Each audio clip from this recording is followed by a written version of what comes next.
무너지는 집 앞에서 만석은 양팔을 벌려 막아섰습니다. 이 집은 내 손으로 지은 거야. 내가 살아온 증거란 말이야. 인부들이 만석을 끌어내려 했고 굴착기가 요란하게 움직였죠. 만석은 도연을 향해 목이 터져라 외쳤습니다. 도연아, 아들아, 제발 이 집만은. 하지만 도연은 차갑게 고개를 돌렸습니다. 작업 계속하세요. 만석의 절규 속에 집이 무너지기 시작했고 정옥이 집 안으로 뛰어들었죠. 천장이 무너지며 정옥을 덮쳤고 사람들의 비명이 터져나왔습니다. 도연은 그제야 어머니? 라고 외치며 정신없이 자네 쪽으로 달려갔습니다. 오늘 사연 시작하기 전에 무료로 하실 수 있는 구독과 좋아요 꾹 눌러주시면 영상 제작에 큰 격려가 됩니다. 건강하시고 좋은 하루 되세요. 서울 외곽 낡은 달동네의 아침은 유난히 쌀쌀했습니다. 골목길 끝자락에 자리 잡은 작은 집, 그곳에서 최만석 할아버지는 오늘도 어김없이 새벽같이 눈을 떴습니다. 72살의 나이에도 여전히 새벽같이 일어나는 습관은 변하지 않았죠. 창문 너머로 비치는 희미한 햇살을 바라보며 만석은 천천히 몸을 일으켰습니다. 낡은 이불을 개며 만석은 작은 한숨을 내쉬었습니다.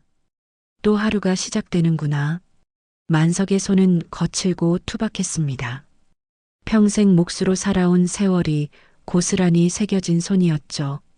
손가락마다 박힌 나무가시 자국, 손톱 밑에 낀 먼지, 굳은 살이 박힌 손바닥, 모든 것이 세월의 흔적이었습니다. 젊었을 때는 이 동네 집들을 거의 다 지었다고 해도 과언이 아니었습니다.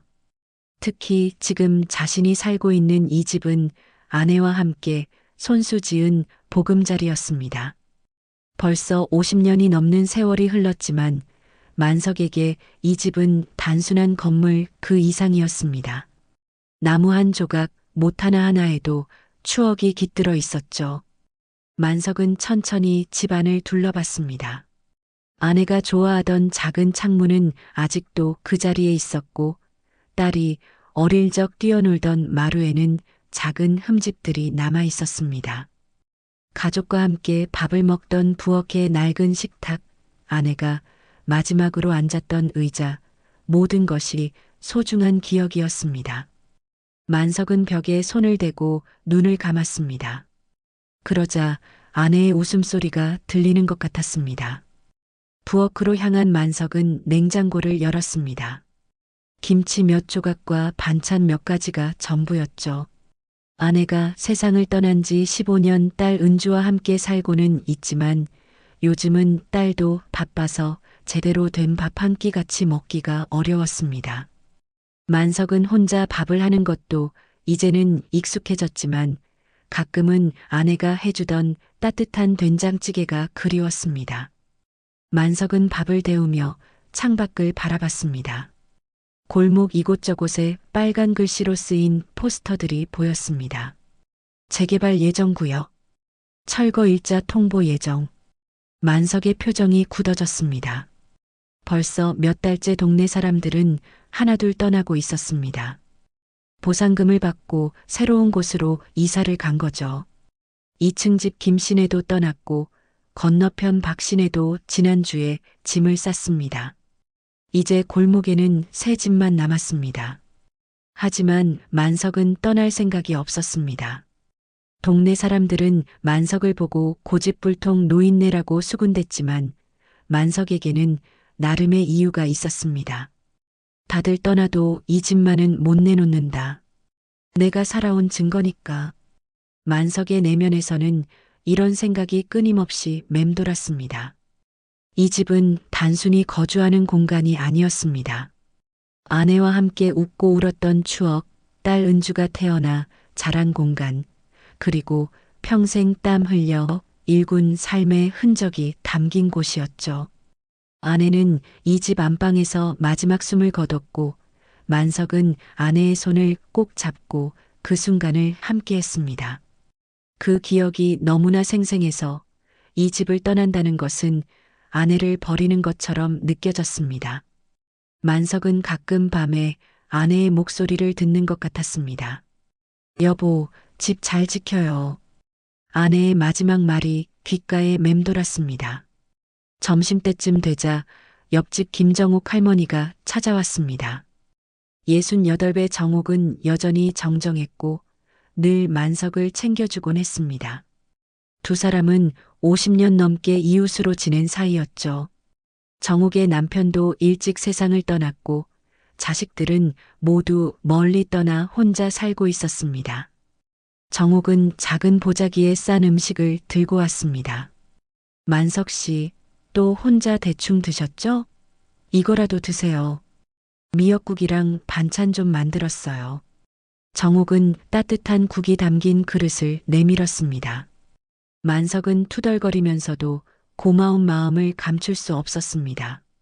맨날 이러시면 제가 미안하지 않습니까? 정옥 씨도 혼자 사시는데 뭐가 미안해요. 우린 50년 넘게 이웃으로 산 사이잖아요. 가족이나 다름없죠. 혼자 먹기도 그렇고 같이 먹으면 더 맛있잖아요. 정옥의 목소리에는 묘한 떨림이 있었습니다. 만석은 그걸 눈치채지 못했죠. 두 사람은 함께 식탁에 앉아 식사를 시작했습니다. 정옥이 만든 미역국은 언제나 구수하고 맛있었습니다. 만석은 국을 한 숟가락 뜨며 감탄했습니다. 역시 정옥 씨 손맛은 따라올 사람이 없네요. 두 사람은 옛날 이야기를 나눴습니다. 동네가 처음 생겼을 때 이야기, 젊었을 때 함께 일하던 이야기, 아이들을 키우던 시절 이야기까지 50년의 세월이 담긴 대화였습니다. 정옥은 가끔 먼 산을 바라보듯 멍한 표정을 지었지만 만석은 그저 나이 탓이려니 생각했습니다. 사실 정옥의 마음속에는 말하지 못한 비밀이 있었지만 만석은 전혀 눈치채지 못했습니다. 만석 씨, 정말 안 떠날 거예요? 보상금도 꽤 나온다던데요. 새 아파트에서 편하게 사실 수도 있잖아요. 정옥의 질문에 만석은 단호하게 고개를 저었습니다. 못 떠납니다. 이 집은 제 인생 그 자체예요. 돈으로 바꿀 수 있는 게 아니죠. 여기엔 제 아내의 숨결이, 딸의 웃음소리가 남아있어요. 그래도 은주 씨 생각은 안 해봤어요? 젊은 사람이 이런 곳에서 살면 얼마나 불편하겠어요. 결혼도 못하고 있잖아요. 만석은 침묵했습니다. 딸에 대한 미안함과 집에 대한 집착 사이에서 마음이 갈라지는 것 같았죠. 정옥은 만석의 표정을 읽고 더 이상 말을 잇지 않았습니다. 오후가 되자 동네에 낯선 차들이 들어왔습니다. 검은색 고급 승용차 여러 대가 좁은 골목길을 지나 마을 입구에 멈춰 섰습니다. 양복을 입은 사람들이 차에서 내려 골목을 돌아다니며 사진을 찍고 측량을 했습니다. 그들 중 한 명은 큰 카메라를 들고 집집마다 사진을 찍었고 다른 이는 측량기를 들고 땅을 재고 있었습니다. 만석은 대문 앞에 서서 그들을 노려봤습니다. 동네 사람들도 하나둘 모여들었죠. 저 사람들이 누군데 우리 동네를 제 집처럼 돌아다니는 거야? 허락도 안 받고 말이야. 누군가가 중얼거렸습니다. 만석의 주먹에 힘이 들어갔습니다. 이 골목길, 이 집, 이 모든 것이 자신의 삶이었는데 낯선 사람들이 마음대로 휘젓고 다니는 것을 보니 분노가 치밀었습니다. 그들은 마치 이미 자기 것이 된 땅을 확인하는 듯한 태도였습니다. 여기 아직 사람 살고 있는 집인데 함부로 들어오면 어떡합니까? 주인 허락도 안 받고. 만석이 소리쳤지만 양복 입은 사람들은 대꾸도 하지 않았습니다. 그저 메모를 하고 사진을 찍을 뿐이었죠. 만석의 가슴 속에서는 불안과 분노가 뒤섞여 끓어올랐습니다. 정옥이 만석의 팔을 잡으며 말렸습니다. 만석 씨, 진정하세요. 혈압 오르시겠어요. 하지만 만석은 진정할 수가 없었습니다. 저녁이 되어 딸 은주가 퇴근했습니다. 38배 은주는 회사 일로 늘 지쳐 있었습니다. 만석은 딸을 보며 마음이 무거웠습니다. 젊은 나이에 이런 낡은 집에서 살게 해서 미안한 마음도 있었죠. 은주는 결혼도 하지 못하고 아버지를 돌보며 살아왔습니다. 만석은 그게 늘 마음에 걸렸습니다. 아버지, 밥은 드셨어요? 정옥 씨가 갖다 주신 거 먹었다. 은주야, 너는? 저는 회사에서 먹었어요. 은주는 방으로 들어가며 한숨을 쉬었습니다. 만석은 그런 딸의 뒷모습을 바라보며 복잡한 심경이었습니다. 이 집을 지키는 것이 과연 옳은 일인지 아니면 딸을 위해 떠나는 것이 맞는지 고민이 되었습니다. 하지만 이 집을 떠난다는 것은 상상할 수조차 없었습니다. 밤이 깊어갈수록 만석은 잠을 이루지 못했습니다. 창밖으로 보이는 달빛 아래 빨간 철거 예고 포스터가 바람에 펄럭이고 있었습니다. 만석은 조용히 중얼거렸습니다. 이 집은 못 내줘. 절대로. 만석은 벽에 걸린 아내의 사진을 바라봤습니다. 젊은 시절의 아내는 환하게 웃고 있었죠. 만석의 눈가에 눈물이 맺혔습니다. 여보, 내가 이 집을 지킬게. 당신이랑 함께 지은 이 집 절대 남한테 넘겨주지 않을 거요. 약속하오. 그렇게 첫날 밤이 지나갔습니다. 골목은 고요했지만 만석의 마음속에는 큰 폭풍이 몰아치고 있었습니다. 다음 날 아침 만석은 일찍 눈을 떴습니다. 어젯밤 잠을 설쳐서인지 몸이 무거웠죠. 창밖을 보니 또다시 검은색 승용차가 골목 입구에 서 있었습니다. 만석은 불길한 예감이 들었습니다. 서둘러 옷을 갈아입고 밖으로 나가려는데 딸 은주가 부엌에서 커피를 마시고 있었습니다. 아버지, 아침 드세요. 나중에 먹겠다. 밖에 또 수상한 차들이 와 있어. 은주는 한숨을 쉬며 고개를 저었습니다. 만석은 딸의 그런 반응이 못마땅했지만 아무 말 없이 현관문을 열었습니다. 골목 입구에는 어제보다 더 많은 사람들이 모여 있었습니다. 그 중심에 한 남자가 서 있었죠. 박도현, 45살의 건설회사 대표였습니다. 단정한 양복을 입은 도현은 서늘한 눈빛으로 주변을 둘러보고 있었습니다. 만석은 처음 보는 사람이었지만 왠지 모를 불편함이 느껴졌습니다. 도현의 차가운 분위기가 만석을 긴장하게 만들었죠. 여기가 바로 그 문제의 구역이군요. 도현이 옆에 서 있는 직원에게 말했습니다. 직원은 서류를 펼쳐 보이며 설명했습니다. 네, 대표님. 이 골목에 아직 세 집이 남아 있습니다. 다른 집들은 모두 보상 협의가 끝났는데 저 집만 끝까지 버티고 있습니다. 직원이 가리킨 곳은 바로 만석의 집이었습니다. 도현은 만석의 집을 천천히 바라봤습니다. 낡고 허름한 집이었지만 도현의 눈에는 묘한 감정이 스쳤습니다. 설명할 수 없는 익숙함 같은 것이었죠. 하지만 도현은 그 감정을 무시하고 차갑게 말했습니다.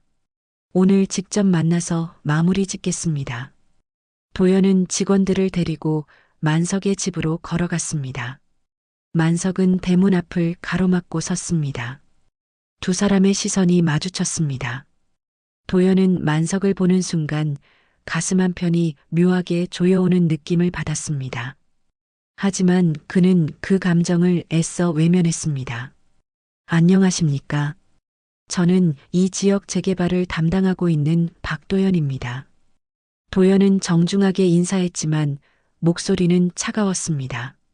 만석은 도현을 위아래로 훑어봤습니다. 비싼 양복, 반듯한 자세, 냉정한 눈빛, 모든 것이 만석과는 다른 세계의 사람 같았습니다. 무슨 일이요? 만석의 목소리는 경계심으로 가득했습니다. 도현은 서류 가방에서 문서를 꺼냈습니다. 여긴 제 사업구역입니다. 한 달 안에 비우십시오. 보상금은 시세보다 높게 책정하겠습니다. 도연의 말투는 단호했습니다.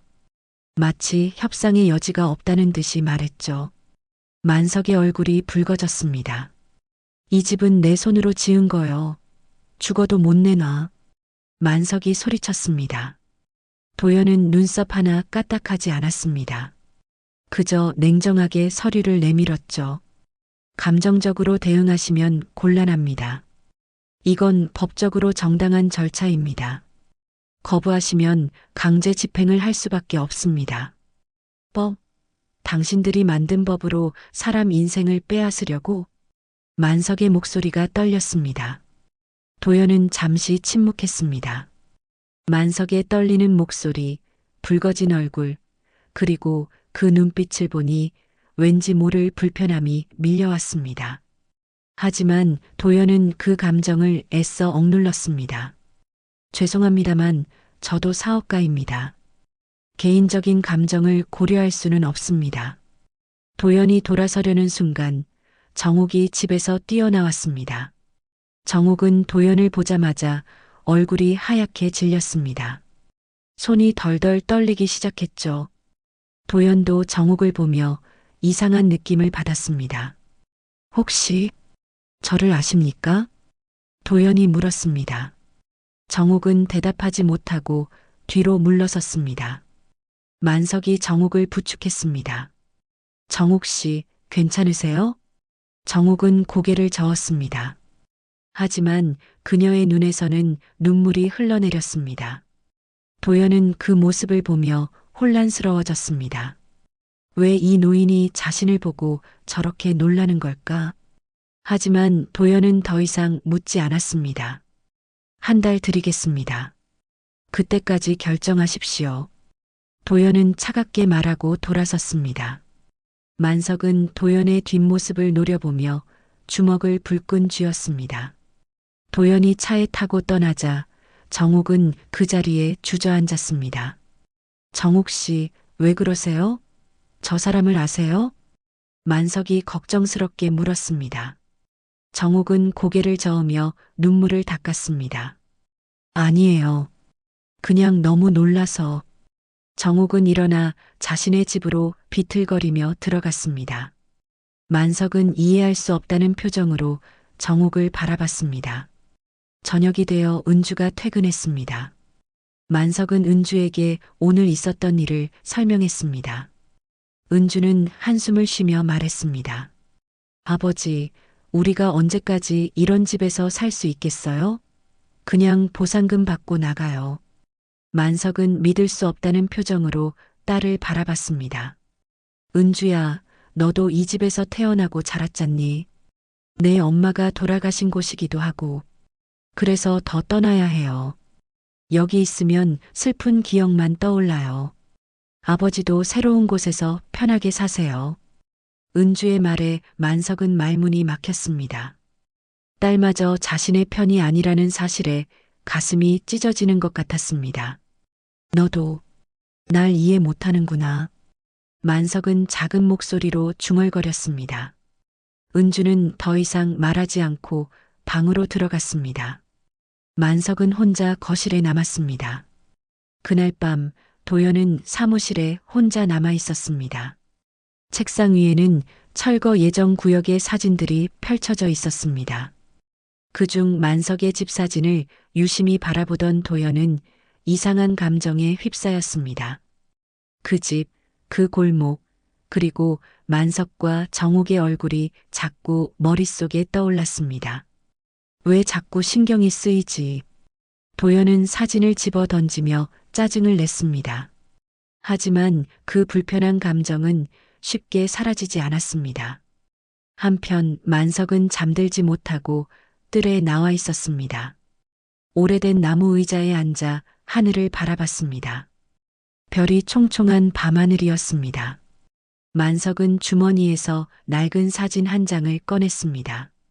젊은 시절 아내와 함께 찍은 사진이었죠. 그리고 그 옆에는 갓난아기를 안고 있는 정욱도 함께 찍혀 있었습니다.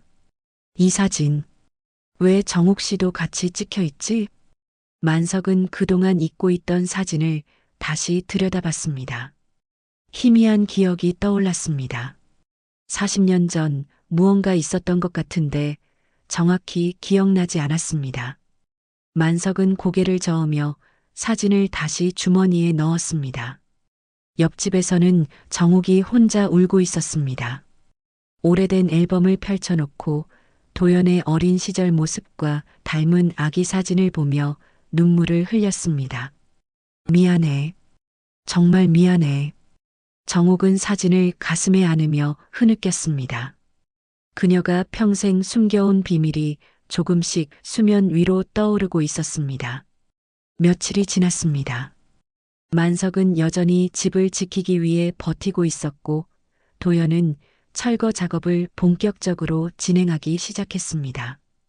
골목 입구에는 굴착기와 트럭들이 들어섰고 인부들이 주변 빈집들을 허물기 시작했습니다. 요란한 소음이 온 동네를 뒤덮었죠. 만석은 집 마당에 서서 그 광경을 지켜봤습니다.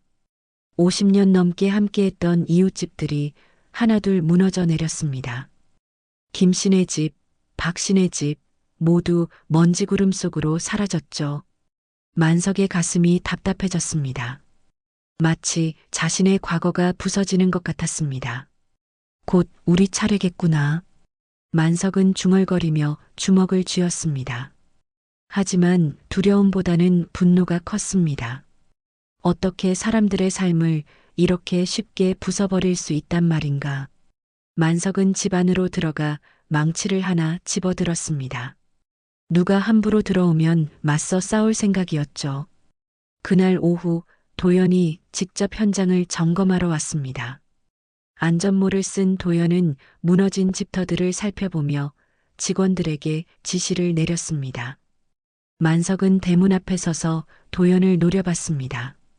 도연도 만석을 발견하고 걸어왔죠. 아직도 안 떠나셨군요. 도연의 목소리는 여전히 차갑습니다. 만석은 대답 대신 망치를 꽉 쥐었습니다.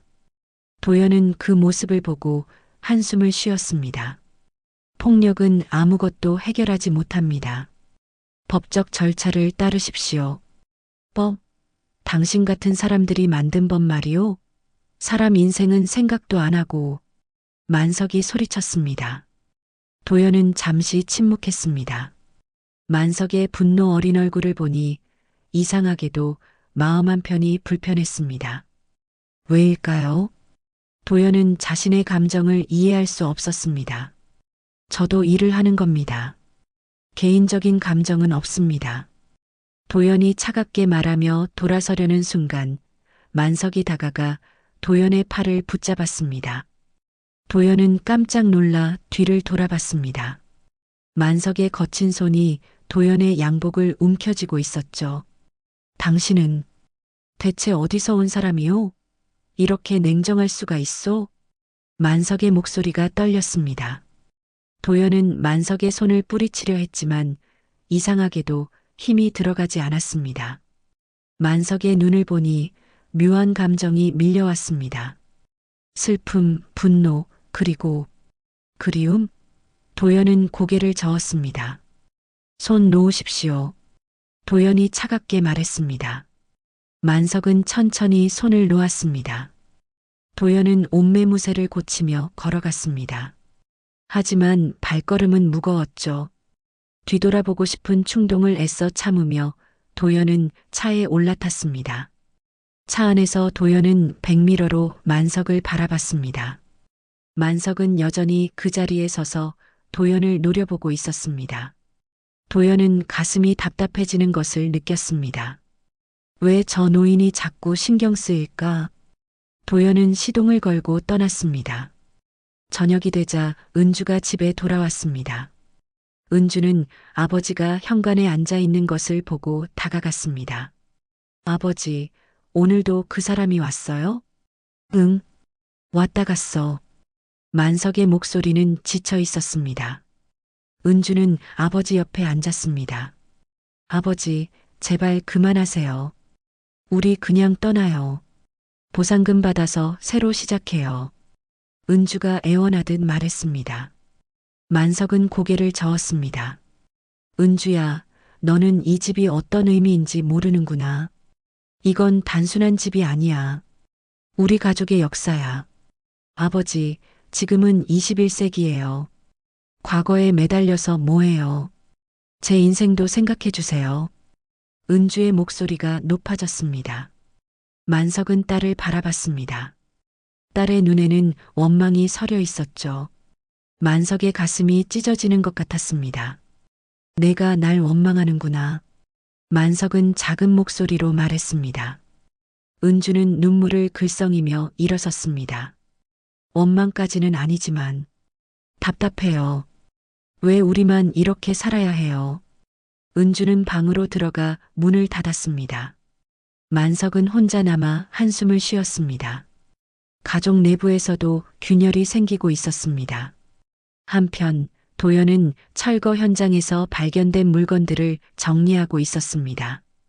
오래된 가구, 낡은 옷까지 사진들, 모두 버려진 것들이었죠. 그중 액자 하나가 도연의 눈에 들어왔습니다. 깨진 유리 너머로 낡은 사진이 보였습니다. 도연은 액자를 집어들었습니다. 사진 속에는 젊은 남녀가 있었고 여자는 갓난아기를 안고 있었습니다. 도연은 사진을 자세히 들여다봤습니다.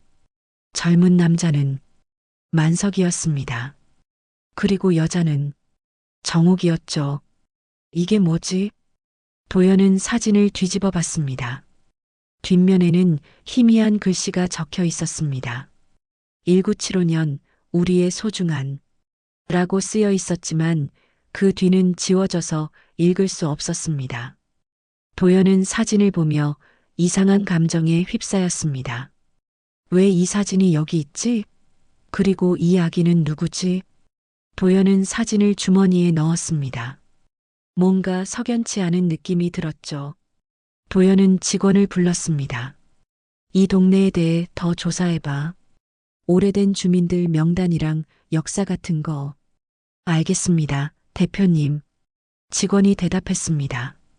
도연은 만석의 집을 바라봤습니다. 저 집에 무언가 비밀이 숨어 있는 것 같았습니다.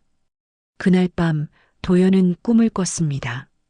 어두운 골목길, 우는 아기 소리, 그리고 누군가의 목소리. 미안해. 정말 미안해. 도연은 식은땀을 흘리며 잠에서 깼습니다. 시계를 보니 새벽 3시였습니다. 대체 뭐지, 이 꿈은? 도연은 물을 마시며 창밖을 바라봤습니다. 멀리 달동네의 불빛이 보였습니다. 도연의 마음은 점점 더 혼란스러워졌습니다. 다음 날 아침 정옥은 만석의 집을 찾아왔습니다.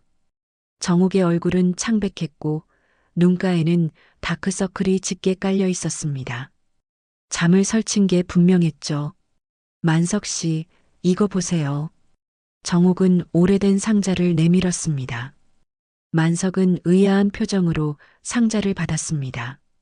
상자를 열자 낡은 편지들과 사진들이 나왔습니다. 만석은 사진 한 장을 집어들었습니다. 바로 도연이 발견한 것과 같은 사진이었죠.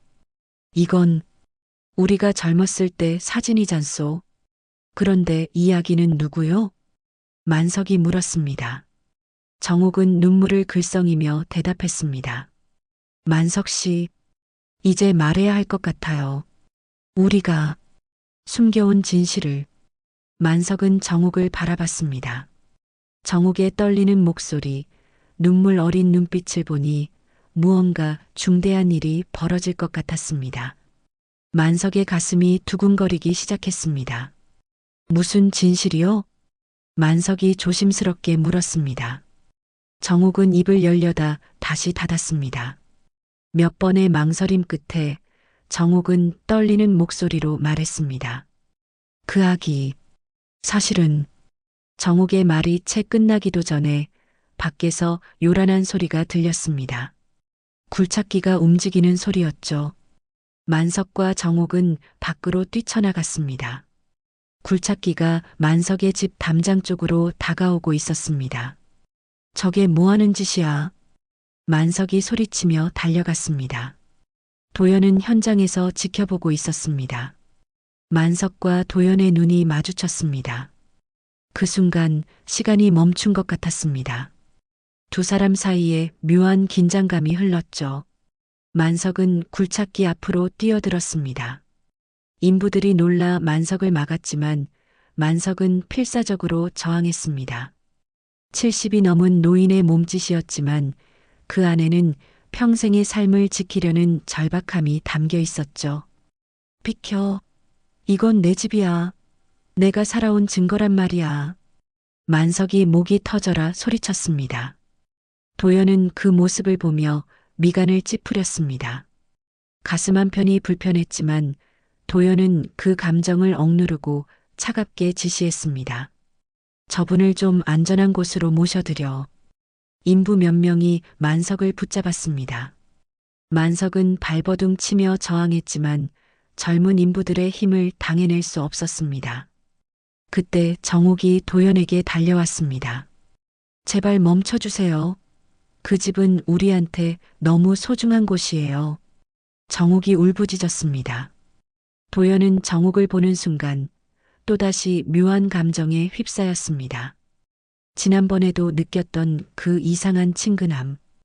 도연은 고개를 저으며 그 감정을 떨쳐냈습니다. 할머니, 법적 절차는 이미 다 끝났습니다. 더 이상 막을 수 없어요. 도연의 목소리는 단호했지만 정옥은 포기하지 않았습니다.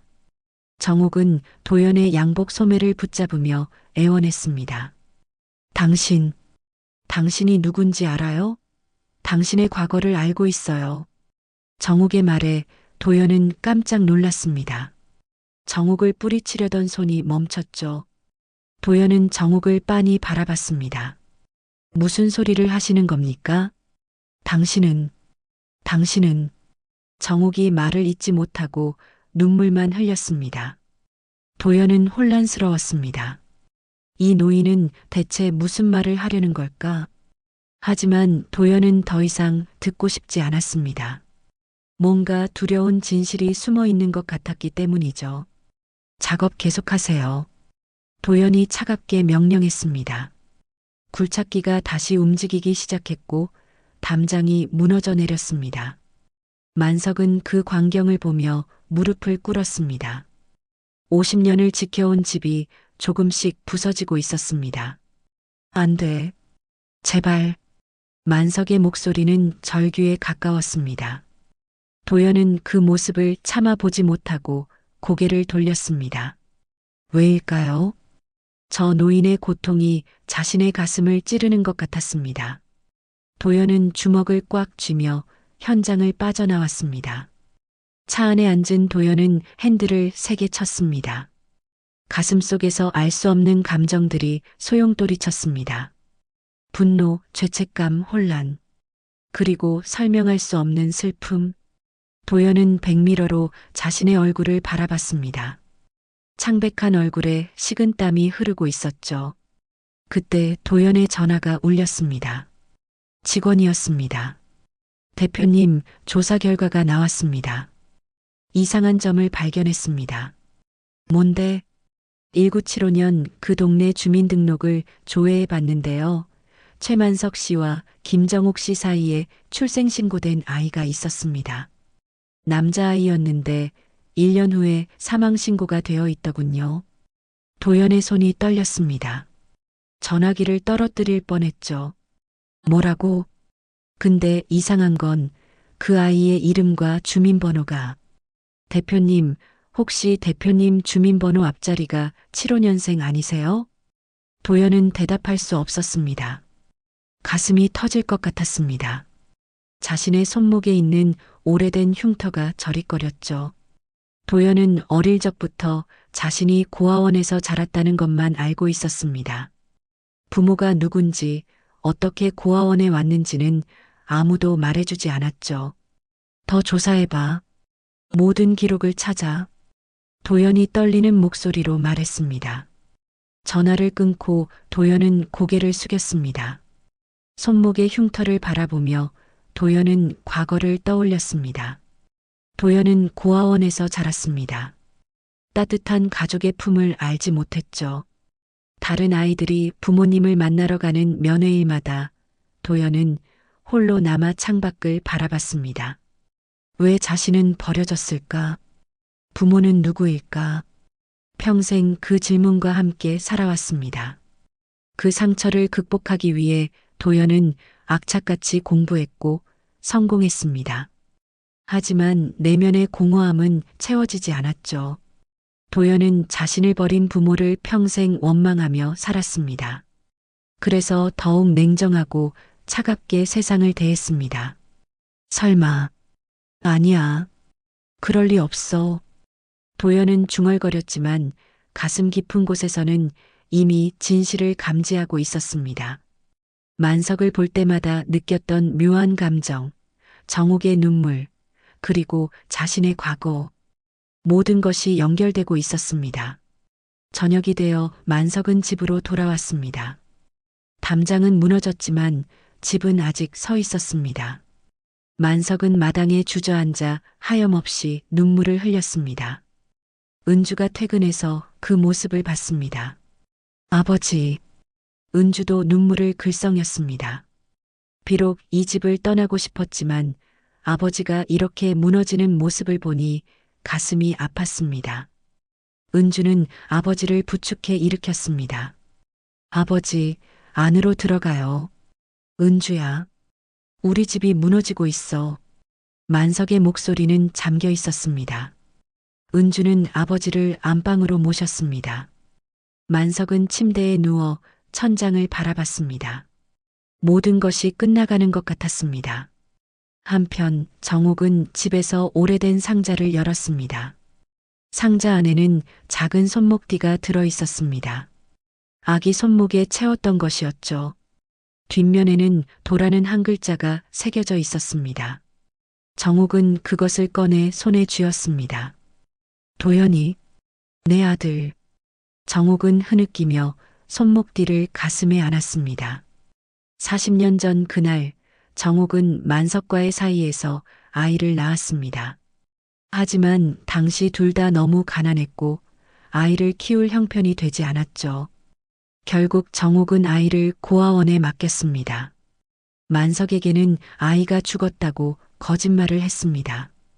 그 죄책감을 안고 평생을 살아왔습니다. 그런데 이제 그 아이가 자신의 아들이 돌아온 것입니다. 하지만 복수의 칼날을 들고 돌아왔죠. 정옥은 자신의 죗값을 치르는 것 같았습니다. 다음 날 도연은 철거 현장의 지하 창고를 뒤지고 있었습니다. 뭔가 단서를 찾고 싶었죠. 오래된 물건들을 뒤지던 도연은 작은 상자를 발견했습니다. 상자를 열자 아기용 손목띠 한 짝이 나왔습니다. 뒷면에는 도라는 글자가 새겨져 있었습니다. 도연은 자신도 모르게 자신의 손목을 만졌습니다. 손목에 있는 흉터, 그것은 어릴 적 손목띠를 하고 있었던 흔적이었습니다. 도연의 몸이 떨렸습니다. 이게 내 것이라는 말인가? 도연은 손목띠를 꽉 쥐었습니다. 눈앞이 아찔했습니다. 모든 퍼즐 조각이 맞춰지고 있었습니다. 만석과 정옥, 그들이 자신의 부모라는 것을. 도연은 바닥에 주저앉았습니다. 왜 날 버렸어? 도연의 절규가 빈 창고에 울려 퍼졌습니다. 평생 묻혀있던 상처가 터져 나왔습니다. 도연은 손목띠를 쥔 채 눈물을 흘렸습니다. 분노와 슬픔이 뒤섞인 눈물이었죠. 도연은 창고 바닥에 앉은 채 한참을 울었습니다. 45년을 살면서 한 번도 흘려본 적 없는 눈물이었죠. 손목띠를 쥔 손은 계속 떨렸습니다. 도연은 천천히 일어나 창고를 나왔습니다. 현장 인부들이 도연을 보며 수군거렸지만 도연은 신경 쓰지 않았습니다. 차에 올라탄 도연은 백미러로 자신의 얼굴을 봤습니다. 눈은 빨갛게 충혈되어 있었고 얼굴은 창백했습니다. 도연은 주머니에서 손목띠를 꺼내 다시 들여다봤습니다. 도라는 글자가 선명했습니다. 자신의 이름 도연의 그 도, 우연일 수 없었습니다. 만나야 해. 직접 물어봐야 해. 도연은 차를 몰아 만석의 집으로 향했습니다. 가슴이 두근거렸고 손에는 식은땀이 났습니다. 무너진 담장을 지나 대문 앞에 섰을 때 도연은 잠시 망설였습니다. 문을 두드리는 순간 모든 것이 바뀔 것 같았죠. 도연은 용기를 내어 문을 두드렸습니다. 안에서 발소리가 들렸고 은주가 문을 열었습니다. 은주는 도연을 보자 놀란 표정을 지었습니다. 당신이 왜 여기? 최만석 씨를 뵙고 싶습니다. 도연의 목소리는 떨리고 있었습니다. 은주는 의아한 표정으로 도연을 바라봤습니다. 도연의 얼굴이 평소와 달리 창백하고 불안해 보였죠. 아버지는 편찮으세요. 돌아가세요. 은주가 문을 닫으려 하자 도연이 문을 붙잡았습니다. 제발 꼭 만나야 합니다. 중요한 일입니다. 도연의 절박한 목소리에 은주는 잠시 망설이다 안으로 들어갔습니다. 곧 만석이 나왔습니다. 만석은 도연을 보자 얼굴을 찡그렸습니다. 또 무슨 일이요? 더 이상 부술 게 남았소? 만석의 목소리는 적대적이었습니다. 도연은 주머니에서 손목띠를 꺼냈습니다. 손목띠를 본 만석의 얼굴이 하얗게 변했습니다. 이게 어디서?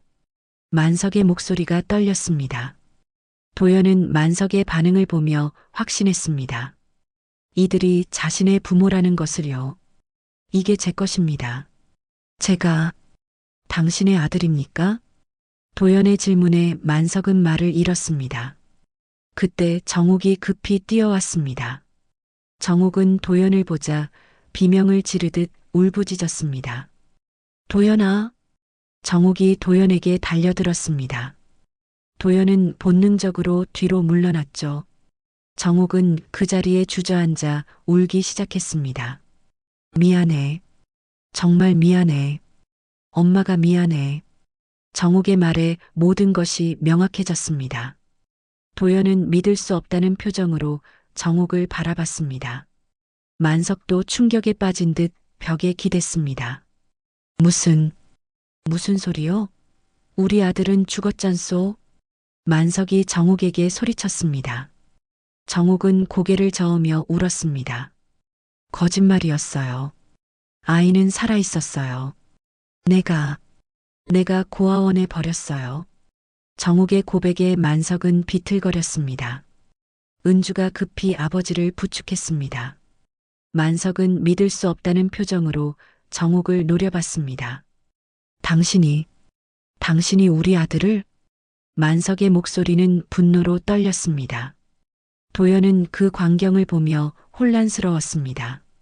만석은 진실을 몰랐던 것입니다. 어머니인 정옥만이 비밀을 알고 있었던 거죠. 왜 그랬소? 만석이 절규했습니다. 정옥은 바닥에 엎드려 울었습니다. 살 수가 없었어요. 우린 너무 가난했고 아이한테 밥 한 끼 제대로 못 먹였어요. 차라리 아이를 위해서 당신 혼자 결정할 일이 아니잖소. 그게 내 아들인데. 만석의 분노는 극에 달했습니다.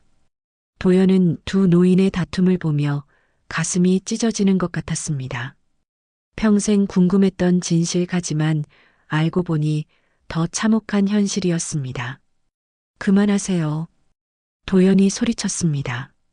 만석과 정옥이 도연을 바라봤습니다. 도연의 눈에는 눈물이 가득했습니다. 저는 평생 버려진 상처로 살았습니다. 왜 부모가 날 버렸는지, 내가 뭘 잘못했는지 평생 자책하며 살았어요. 도연의 목소리는 절규에 가까웠습니다. 만석은 그제야 아들의 고통을 이해했습니다. 정옥은 더욱 심하게 울었죠. 미안해. 정말 미안해. 정옥은 계속 사죄했지만 도연은 듣고 싶지 않았습니다. 도연은 주먹을 불끈 쥐었습니다. 미안하다고요? 그 한마디로 제 40년이 지워집니까? 저는 저는 가족이 뭔지도 모르고 자랐어요. 크리스마스마다 혼자 남아 창밖을 보며 울었어요. 다른 아이들은 부모 품에 안기는데 전 왜 혼자인지 이해할 수 없었죠. 도연의 고백에 만석의 눈에도 눈물이 맺혔습니다. 은주는 믿을 수 없다는 표정으로 상황을 지켜봤습니다. 오빠, 제게 오빠가 있었다는 거예요? 은주가 떨리는 목소리로 물었습니다. 도연은 은주를 바라봤습니다. 자신에게 동생이 있다는 사실도 믿기지 않았죠. 만석은 천천히 도연에게 다가갔습니다. 도연은 뒤로 물러섰습니다. 만석은 멈춰섰습니다. 미안하다. 내가 몰랐다. 정말 몰랐어. 만석의 목소리는 간절했습니다. 하지만 도연은 고개를 저었습니다. 이제 와서 무슨 소용입니까? 이미 다 끝났어요. 저는 당신들을 용서할 수 없어요. 도연은 돌아서 걸어갔습니다. 만석이 뒤를 쫓았습니다. 도연아, 아들아. 만석의 부름에 도연은 멈춰 섰습니다. 하지만 돌아보지 않았죠. 이 집 철거하겠습니다. 일주일 안에 비우십시오. 도연의 차가운 말에 만석은 주저앉았습니다. 도연은 뒤도 돌아보지 않고 차에 올라탔습니다. 차 안에서 도연은 핸들을 세게 쳤습니다. 왜 하필 그들이야? 도연은 절규했습니다. 평생 찾고 싶었던 부모 하지만 이제 와서 만난다는 것이 너무 잔인했습니다. 게다가 자신이 그들의 집을 부수고 있었다니. 도연은 웃음이 나왔습니다. 비참한 웃음이었죠.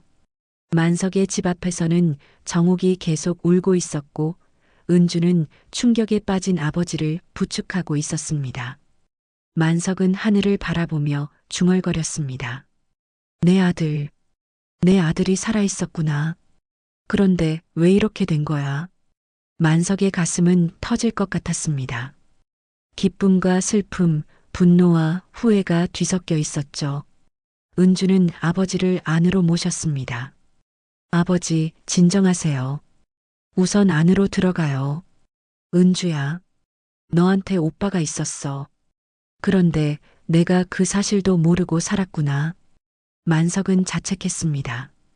은주도 눈물을 흘렸습니다. 가족의 비극이 시작되고 있었습니다. 그날 밤 도연은 술을 마셨습니다. 혼자 사무실에 앉아 계속 마셨죠.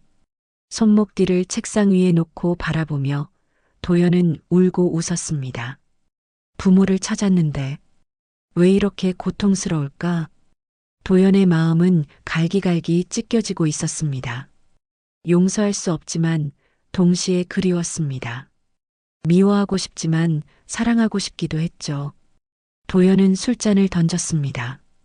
술잔은 벽에 부딪혀 산산조각 났습니다. 며칠이 흘렀습니다. 만석의 집은 여전히 그 자리에 있었지만 분위기는 완전히 달라져 있었습니다. 만석은 거의 말을 하지 않았고 정옥은 죄책감에 시달리며 집 밖으로 나오지 못했습니다. 은주는 아버지와 오빠 사이에서 어찌할 바를 몰랐죠. 만석은 매일 아침 뜰에 나와 멍하니 하늘만 바라봤습니다. 40년 만에 아들을 찾았지만 그 아들은 자신을 미워하고 있었습니다. 만석의 가슴은 매일 찢어지는 것 같았죠. 내가 그때 정옥이를 더 챙겼어야 했는데. 만석은 자책했습니다. 가난했던 그 시절을 떠올렸습니다.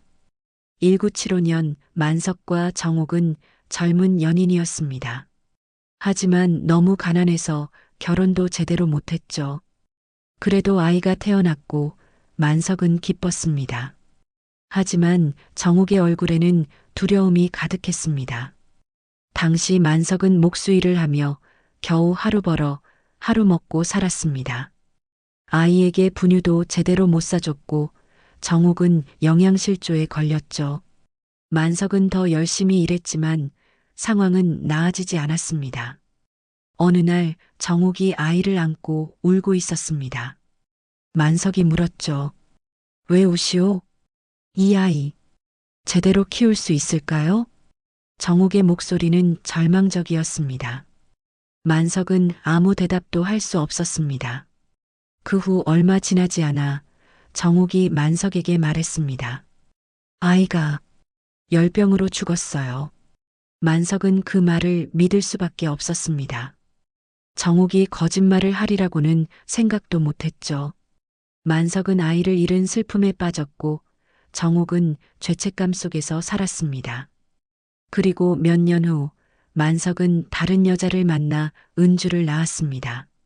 정옥은 옆집에 살며 만석을 지켜봤죠. 평생 속지 않은 마음으로 살았습니다. 현재로 돌아온 만석은 눈물을 흘렸습니다. 모든 진실을 알고 보니 정옥도 피해자였습니다. 가난이 모든 것을 망쳐버렸죠.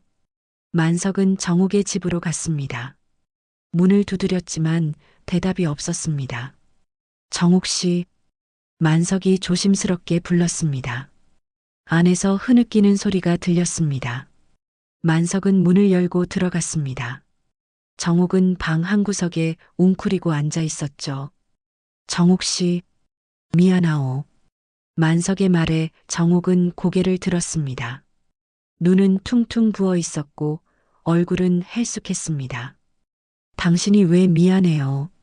잘못한 건 나예요. 나 혼자 결정해서 아이를 버렸어요. 정옥이 울먹이며 말했습니다. 만석은 정옥 옆에 앉았습니다. 우리 둘 다 잘못했소. 그때 우린 너무 어렸고 가난했어. 하지만 도연이를 찾았잖소. 이제라도 바로잡을 수 있어. 만석의 말에 정옥은 고개를 저었습니다. 바로잡을 수 있을까요? 도연이는 우릴 미워해요. 당연한 일이죠. 우린 아이를 버렸어요. 그래도 포기할 수 없소? 도연이는 내 아들이야. 우리 아들이라고. 만석의 결연한 목소리에 정옥은 만석을 바라봤습니다. 만석의 눈에는 희망이 담겨 있었습니다. 한편 도연은 철거를 강행하기로 결정했습니다. 오히려 진실을 알고 나니 더 분노가 치밀었죠. 도연은 직원들을 모아놓고 지시했습니다. 이번 주 안에 마지막 집까지 철거합니다. 강제 집행 준비하세요. 직원들은 놀란 표정으로 서로를 바라봤습니다. 한 직원이 조심스럽게 물었습니다. 대표님, 그런데 저 노인분과 무슨 관계가?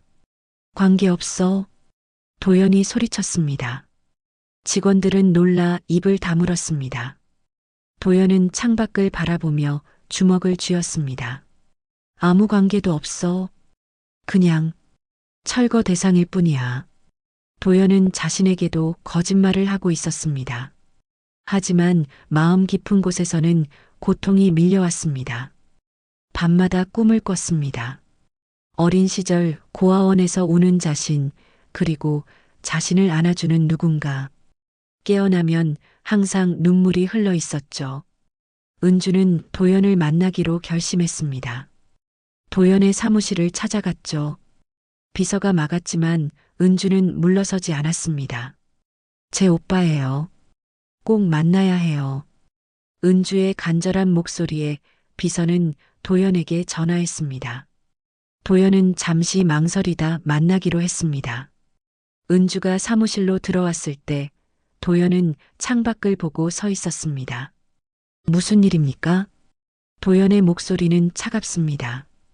은주는 떨리는 목소리로 말했습니다.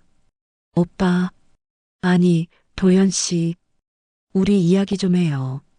할 이야기 없습니다. 도연은 여전히 돌아보지 않았습니다. 은주는 다가가 도연 앞에 섰습니다. 아버지가 매일 우세요. 밥도 안 드시고 아무 말도 안 하세요. 제발 한 번만 만나주세요. 은주의 눈에는 눈물이 가득했습니다.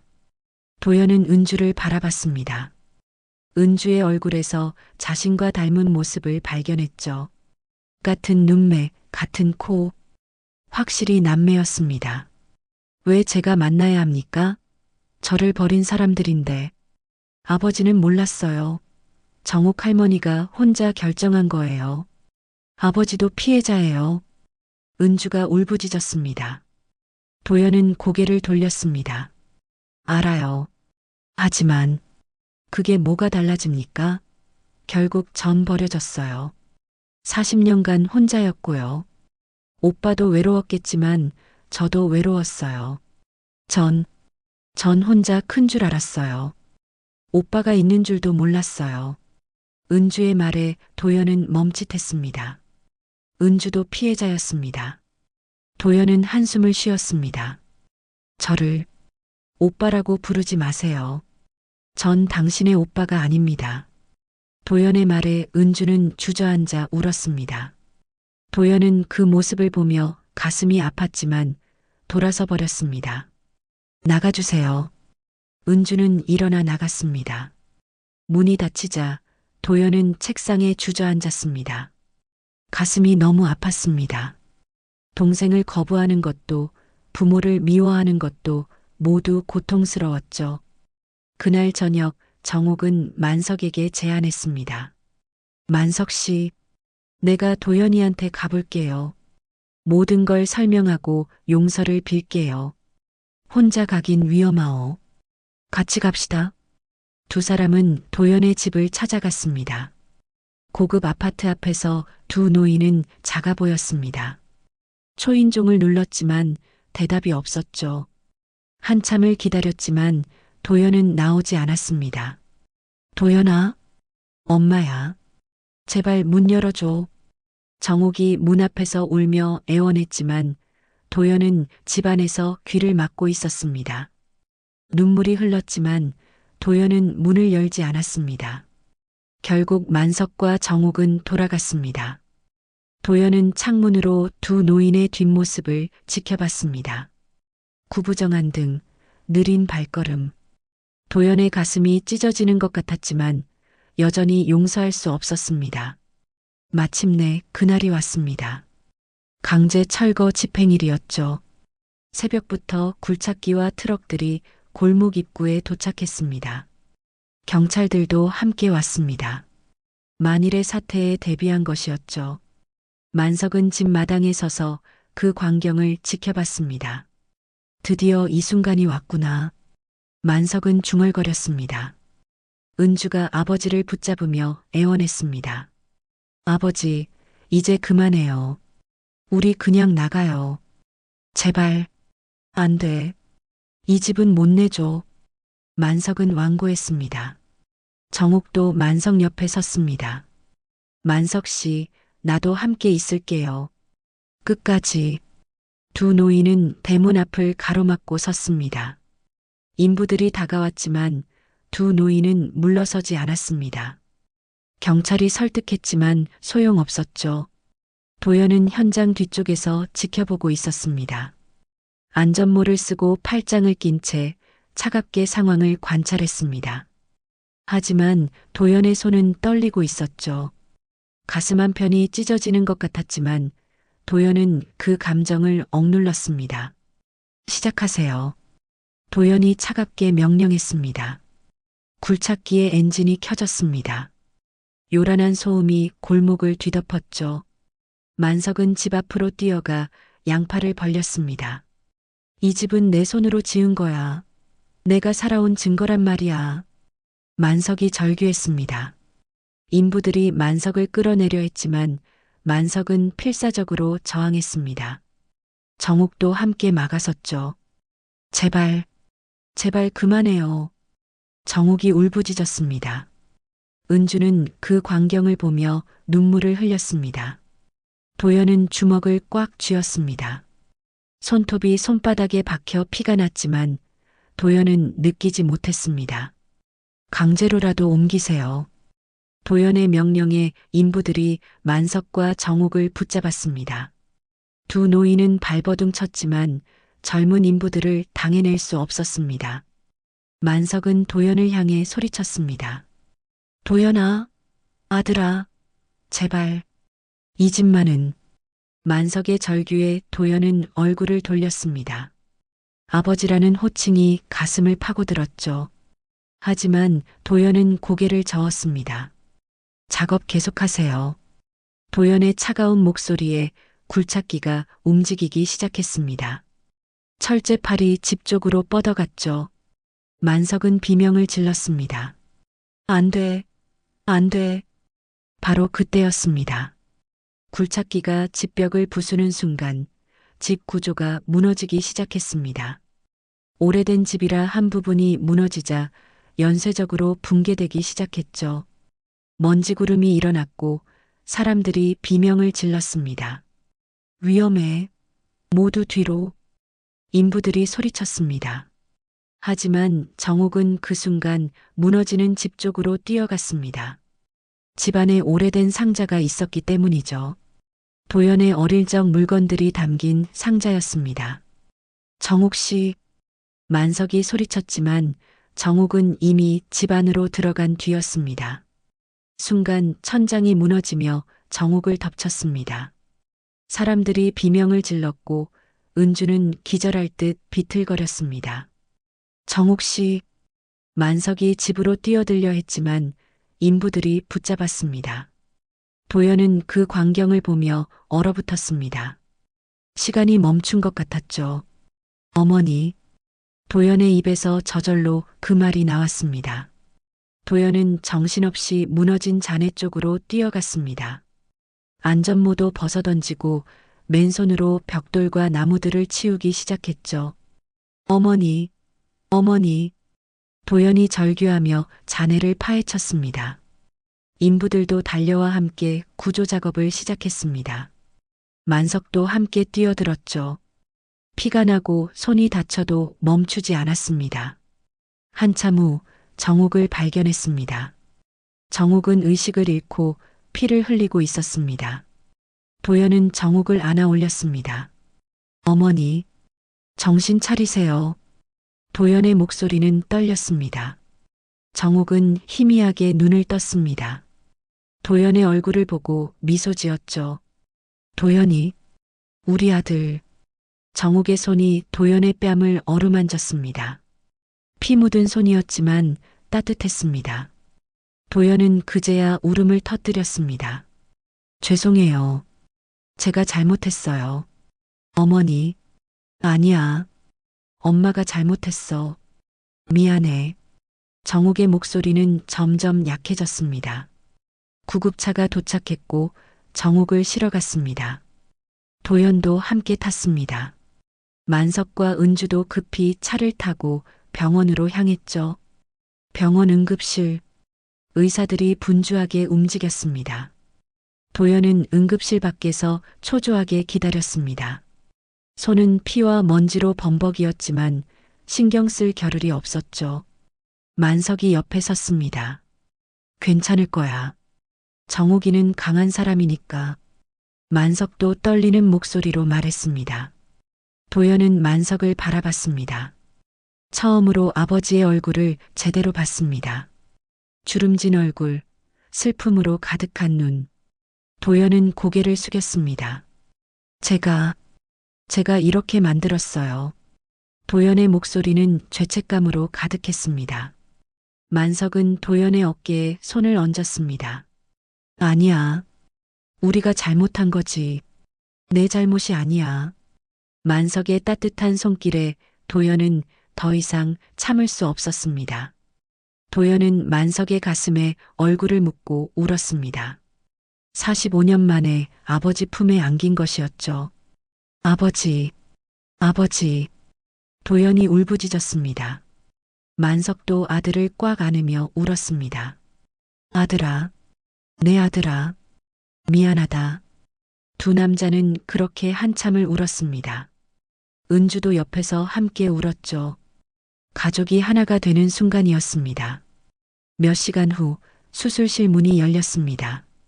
의사가 나왔고 세 사람은 급히 다가갔습니다. 환자분 상태가 위중합니다. 뇌출혈과 내장 손상이 심각해서 최선을 다하고 있지만 의사의 말에 세 사람은 절망했습니다. 도연은 벽에 기대 주저앉았습니다. 안 돼. 이럴 수 없어. 도연이 중얼거렸습니다. 만석은 손으로 얼굴을 가렸습니다. 은주는 입을 막고 울었죠. 중환자실로 옮겨진 정옥. 온몸에 관이 연결되어 있었고 기계음만이 조용히 울렸습니다. 도연은 정옥의 손을 잡았습니다. 어머니, 제발 눈 떠주세요. 이제 용서할게요.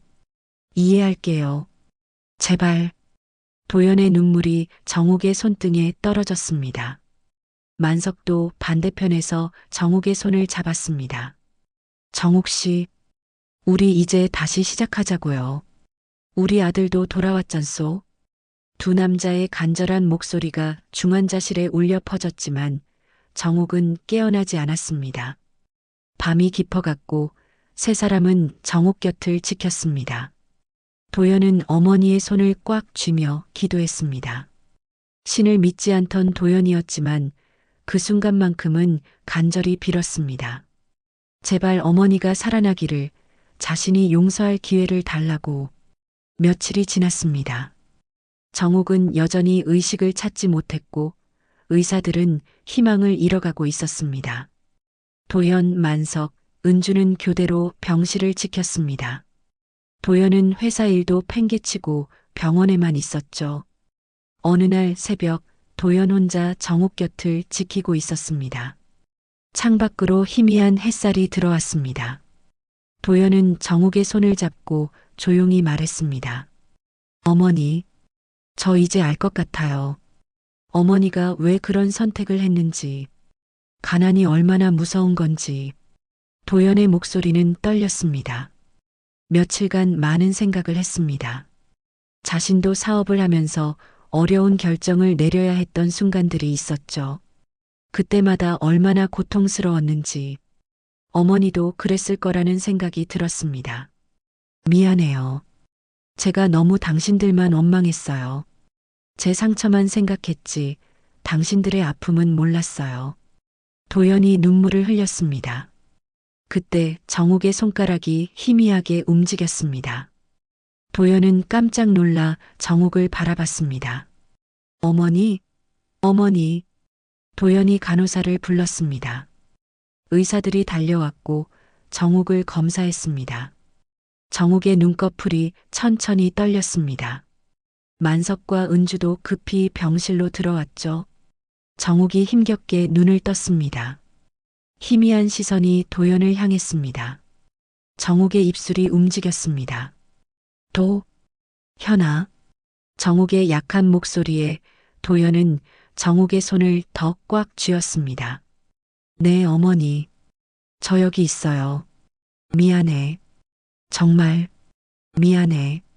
정옥은 여전히 사과하고 있었습니다. 도연은 고개를 저었습니다. 아니에요. 이제 괜찮아요. 제가 용서할게요. 아니, 용서할 것도 없어요. 어머니는 최선을 다하신 거니까요.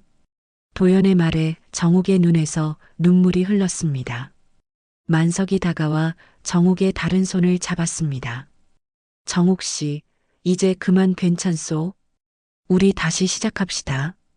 가족으로. 만석의 말에 정옥은 희미하게 고개를 끄덕였습니다. 은주도 침대 곁에 무릎을 꿇고 정옥의 손을 잡았습니다. 할머니, 빨리 나으세요. 우리 이제 진짜 가족이에요. 네 사람의 손이 하나로 모였습니다. 비록 늦었지만 가족이 된 순간이었죠. 정옥은 그 모습을 보며 평화로운 미소를 지었습니다. 하지만 정옥의 몸 상태는 계속 악화되었습니다. 의사들은 최선을 다했지만 나이 많은 몸이 큰 충격을 이겨내기 어려웠습니다. 일주일 후 정옥의 상태가 급격히 나빠졌습니다. 만석은 정옥의 침대 옆에 앉아 손을 잡았습니다. 도연과 은주도 양옆에 섰습니다. 정옥은 힘겹게 숨을 쉬며 세 사람을 바라봤습니다. 고마워. 모두. 정옥이 약한 목소리로 말했습니다. 만석은 눈물을 흘리며 정옥의 손을 두 손으로 감쌌습니다. 정옥 씨, 아직 할 일이 많소? 우리 아들 결혼식도 봐야 하고 손주도 봐야 하잖소? 만석의 말에 정옥은 미소 지었습니다. 정옥의 시선이 도연에게 향했습니다. 도연아, 행복하게 살아라. 어머니, 제발 떠나지 마세요. 도연이 울부짖었습니다. 정옥은 도연의 얼굴을 천천히 어루만졌습니다. 사랑한다. 내 아들. 정옥의 마지막 말이었습니다. 정옥의 손이 천천히 내려갔고 숨이 멎었습니다. 기계의 경보음이 울렸습니다. 의사들이 달려왔지만 이미 늦었습니다. 안 돼, 안 돼. 도연이 절규하며 정옥을 흔들었습니다. 만석은 정옥의 얼굴을 보며 눈물을 흘렸습니다. 은주는 입을 막고 울었죠. 정옥은 평화로운 얼굴로 잠들어 있었습니다. 장례식은 조촐하게 치러졌습니다. 도연은 상주로서 모든 절차를 챙겼습니다. 만석은 영정 앞에 앉아 하염없이 눈물만 흘렸죠. 은주는 아버지를 부축하며 함께 울었습니다. 사흘 후 장례를 마치고 네 사람은 무너진 집터로 갔습니다. 도연이 직접 요청한 것이었습니다. 폐허가 된 집터에는 잡초만 자라고 있었습니다. 아버지, 여기에 작은 공원을 만들고 싶습니다. 도연이 조심스럽게 말했습니다. 만석은 도연을 바라봤습니다. 공원? 네. 이 동네 사람들이 쉴 수 있는 공원을요. 그리고 중앙에 어머니를 기리는 작은 조형물을 세우고 싶어요. 도연의 제안에 만석은 고개를 끄덕였습니다. 그게 좋겠구나. 정옥이가 좋아했을 거야. 도연은 무너진 집터 한가운데에 정옥과 도연의 손목뒤를 묻었습니다. 두 개의 손목뒤가 다시 만난 것이었죠. 도연은 흙을 덮으며 조용히 말했습니다. 어머니, 편히 쉬세요. 이제 제가 아버지를 모실게요. 그날 이후 도연은 만석과 은주를 자신의 집으로 모셨습니다. 처음에는 어색했지만 시간이 지나며 진짜 가족이 되어갔습니다. 도연은 매일 아침 만석에게 인사를 드렸고 주말마다 함께 식사를 했습니다. 어느 날 만석은 도연에게 낡은 상자를 건넸습니다. 이건 내가 어릴 때 입었던 옷이야. 정옥이가 평생 간직하고 있었어. 상자 안에는 작은 아기 옷과 신발, 그리고 사진들이 들어 있었습니다. 도연은 그것들을 하나하나 꺼내보며 눈물을 흘렸습니다. 아버지, 사랑합니다. 도연이 처음으로 아버지를 안았습니다. 만석도 아들을 꽉 껴안았죠. 나도 사랑한다, 아들아. 1년 후 그 자리에는 아름다운 공원이 생겼습니다. 중앙에는 어머니와 아이가 손을 잡고 있는 조형물이 서 있었습니다. 밑에는 작은 명패가 붙어 있었죠. 사랑은 늦어도 돌아온다. 김정욱을 기리며. 도연, 만석, 은주는 공원 벤치에 앉아 조형물을 바라봤습니다. 따뜻한 봄바람이 불어왔고 벚꽃잎이 흩날렸습니다. 어머니, 보고 계시죠? 우리 이렇게 가족이 됐어요. 도연이 조용히 말했습니다. 만석이 아들의 어깨에 손을 얹었습니다. 그래, 정욱이가 보고 있을 거야. 웃으면서 말이지. 은주도 오빠의 손을 잡았습니다. 세 사람은 그렇게 앉아 석양을 바라봤습니다. 비록 집은 무너졌지만 가족의 인연은 무너지지 않았습니다. 늦었지만 다시 만난 가족, 그들의 이야기는 이제 시작이었습니다. 공원을 찾는 사람들은 그 조형물을 보며 각자의 가족을 떠올렸습니다. 햇살이 조형물을 비추며 반짝였습니다. 마치 정옥이 미소 짓는 것 같았죠. 도연은 주머니에서 낡은 손목뒤 복제품을 꺼내 바라봤습니다. 그 안에는 도라는 글자가 여전히 선명했습니다. 집이 무너져도 가족의 인연은 무너지지 않아요. 도연이 중얼거렸습니다. 그 말은 바람을 타고 흩어졌고 공원 곳곳에 울려 퍼졌습니다. 오늘 이야기 어떠셨나요? 마음에 남는 감동이 있다면 댓글로 의견 부탁드립니다. 그럼 더 감동적인 사연들로 다시 찾아뵙겠습니다. 구독과 좋아요는 영상 제작에 큰 힘이 됩니다. 건강하시고 힘찬 하루 되세요.